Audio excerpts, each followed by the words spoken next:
পরিযায়ী পাখিদের কোনো স্থায়ী ঠিকানা থাকে কি? কখনো এদেশ তো কখনো অন্য দেশ। কিন্তু কিছু মানুষ আছেন যারা পরিযায়ী পাখিদেরও হার মানাবেন। এ ডালেও রয়েছেন, আবার ওই ডালেও রয়েছেন। ভাবছেন কি হেয়ালি করছি? আরে না না, এই প্রতিবেদন দেখুন, তাহলেই বুঝবেন কি বলতে চাইছি। বাংলাদেশ থেকে অনেক মানুষই তো এদেশে এসেছেন, তাদের অনেকেই একেবারে জাঁকিয়ে বসেছেন। বর্ণ ধর্ম নির্বিশেষে এ কথা বলছি। অনেকেই এদেশের ভোটার তালিকায় নাম তো তুলেছেন, কিন্তু তাদের শিকড় এখনো রয়ে গেছে বাংলাদেশে। ওদেশও ভোটার তালিকায় নাম রয়েছে। তাদের কি বলবেন? সুবিধাভোগী? না, হিন্দু বলে 7 খুন মাপ। এদেশে তো অবৈধভাবে রয়েছেনই, আবার বাংলাদেশেও যাতায়াত রয়েছে বহাল তবিয়তে। আমি বলবো কেন? আপনি পুরো আপনার পাড়ায় গেছি, আপনার বাড়িতে তালা দেওয়া অবস্থা। বলুন, এই তো ওই দেখাই লাভ। টোটাল ডকুমেন্টস স্যার, আমি কেন কথা বলছি আপনার সাথে? আমরা দিদি ভাই, আপনি নদিয়ার হাঁসখালি ব্লকে 2 দেশের ভোটার কার্ড ঘিরে শোরগোল। এসআইয়ের তদন্তের আবহে চাঞ্চল্যকর অভিযোগ উঠেছে ময়ূরহাট 1 নম্বর গ্রাম পঞ্চায়েতের বাসিন্দা উৎপল মণ্ডলের বিরুদ্ধে। অভিযোগ, বাংলাদেশের ভোটার তালিকায় এখনো তার মা, বাবা, ভাইয়ের নাম রয়েছে। শুধু তাই নয়, বাংলাদেশের ভোটার তালিকায় তার ভাই সুমন মণ্ডলেরও নাম রয়েছে, নিশ্চিতভাবে রয়েছে বলে অভিযোগ উঠেছে। এমনকি সেই তথ্যও মিলেছে, যে কারণে প্রশ্ন উঠেছে, যখন তার পরিবারের সবাই বাংলাদেশে, তখন উৎপল মণ্ডল কিভাবে ভারতের ভোটার কার্ড পেলেন? কেনই বা 2 দেশেই থাকবে তার ভোটার তালিকায় নাম? নাকি উৎপলবাবু গাছেরও খাবেন, তলারও কুড়াবেন? নদিয়ার হাঁসখালি ব্লকে যে বাড়ি রয়েছে উৎপল মণ্ডলের, তার চাবি দেওয়া।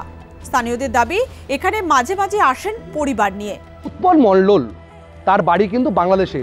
বেশ কয়েক বছর আগে কিন্তু তিনি আসেন, আসার পরে সেই পুরনো বাড়ি কিন্তু কেনেন। দেখতে পাচ্ছেন পুরনো বাড়ি কিনে এখানে বসবাস করার পরে তিনি তারপর কিন্তু উত্তরপ্রদেশে চলে যাওয়ার পরে কিন্তু যেটা জানা যায় যে এইখানকার এক মহিলার সাথে তার সম্পর্ক তৈরি হয়। সম্পর্ক তৈরির পরে কিন্তু তারপর তিনি বিয়ে করেন। তার বাড়ি হচ্ছে হাঁসখালি ভাইনা হরিংডাঙ্গায় তার বাড়ি, এরকমই জানা গেছে। তারপর কিন্তু উত্তরপ্রদেশে চলে যাওয়ার পরে কিন্তু তিনি এইখানকার ভোটার, বাংলাদেশের 2 দিকের ভোটার। এই ভোটার নিয়ে প্রায় এলাকার লোকরা কিন্তু একটা আতঙ্কে রয়েছেন। এলাকা সূত্রে জানা গেছে, কয়েক বছর আগে উৎপল মণ্ডল বাংলাদেশ থেকে এসে হাঁসখালি ব্লকে একটি পুরনো বাড়ি কেনেন, সেখানেই বসবাস শুরু করেন। কিছুদিন পর তিনি কাজের সূত্রে চলে যান উত্তরপ্রদেশে। সেখান থেকে ফিরে এক ভারতীয় মহিলাকে বিবাহ করেন। স্থানীয় বাসিন্দাদের অভিযোগ, ওই মহিলার বাবার পরিচয় দেখিয়ে উৎপল মণ্ডল ভারতের ভোটার তালিকায় নিজের নাম অন্তর্ভুক্ত করেন। উৎপল মণ্ডল 2 দেশেরই ভোটার বলে অভিযোগ। যদিও প্রতিবেশীদের উৎপল মণ্ডলের উপস্থিতি নিয়ে তেমন কোনো অভিযোগ নেই, কিন্তু তারা জানেন না উৎপল মণ্ডল 2 দেশেরই ভোটার। সেটা অত কিছু জানি না। 2025 সালে ভোটার তালিকার নাম উঠে জানেন কি? 2002 সালে ভোটার তালিকার নাম নেই। আমি সেটা জানি না, ওসব আমরা সব। তাই এটা তো অন্যায়, এটা তো অবশ্যই অন্যায়। হ্যাঁ, এখন অন্যায় কি অন্যায় সেটা তো আমরা বলতে পারবো না, আমরা পাশে থাকি, এটাই। ও ডাক্তারি করে বাইরে ওখানে ভেজাল ওষুধ করতে বলে সেখানে সেটা জানি না, ভেজাল ওষুধ কি ওটা জানি না, কিন্তু ওখানে ডাক্তারি করে, ওখানে বউ ছেলে মেয়ে নিয়ে ওখানেই থাকে। এখানে আসেন না? আসে, মাঝে মাঝে আসে। আসেন যখন এই যে এসআই যখন লাগু হলো, হ্যাঁ সেটা লাগু হলো, উনি তারপরে আসেননি? না, ওই এসছে, ওর শালির বিয়ে, ওর জন্য এসেছে এখানে। তাই? হ্যাঁ। তারপর পালিয়ে যাবে। কোথায় এটা শালির বাড়িটা? কিছু হরিণডাঙ্গায় না বাইনা। হ্যাঁ ওইখানে। তা আপনারা দেখেন মাঝে মাঝে ওকে? হ্যাঁ হ্যাঁ। ও বাংলাদেশি? এই তো ওর বউ এসছে, সে ঘর পরিষ্কার করে রেখে গেছে। ভাইনা? হ্যাঁ ভাইনা। তাহলে উনি যখন বাংলাদেশি রয়েছেন, পরিচয়পত্র গোপন রেখে, এখানকার স্থানীয় বাসিন্দারা পরিচয়পত্র গোপন রেখে তার বাবা বানিয়ে একজনকে পরিচয়পত্র বানিয়ে দিয়েছে, সেই তো আইনে তো একদম। হ্যাঁ সেটা অপরাধ। আপনার পরিচয়পত্র দিয়ে আমি আপনার ছেলে হই, তাহলে এটা তো আইনত অপরাধ তো নাকি? সেটা তো অপরাধী, কিন্তু ওইভাবেই তো চলছে, কারণ আজকে তো নতুন নয়। এই বিষয়ে উৎপল মণ্ডলের সঙ্গে যোগাযোগের চেষ্টা করা হয়, দেখা মিললেও ক্যামেরার সামনে আসতে নারাজ তিনি। আমি বলবো কেন? আপনি পুরো আপনার পাড়ায় গেছি, আপনার বাড়িতে তালা দেওয়া অবস্থা। বলুন। এই তো ওই দেখাই লাভ নেই। টোটাল ডকুমেন্ট স্যার, আমি কেন কথা বলতে দিব আপনার সাথে? আমরা দিদি ভাই আপনি ঘটনা প্রকাশ্যে আসতেই এলাকায় শুরু হয়েছে রাজনৈতিক চাপানোতর।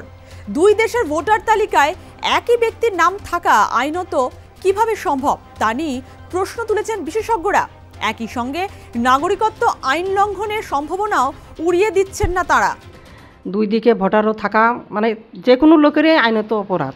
তার বাবা মা রয়েছেন বাংলাদেশে, তার ভাই সুমন মণ্ডল, তার ভাইও কিন্তু বাংলাদেশে ভোটার তালিকা, তার ভাইও কিন্তু বাংলাদেশে রয়েছেন।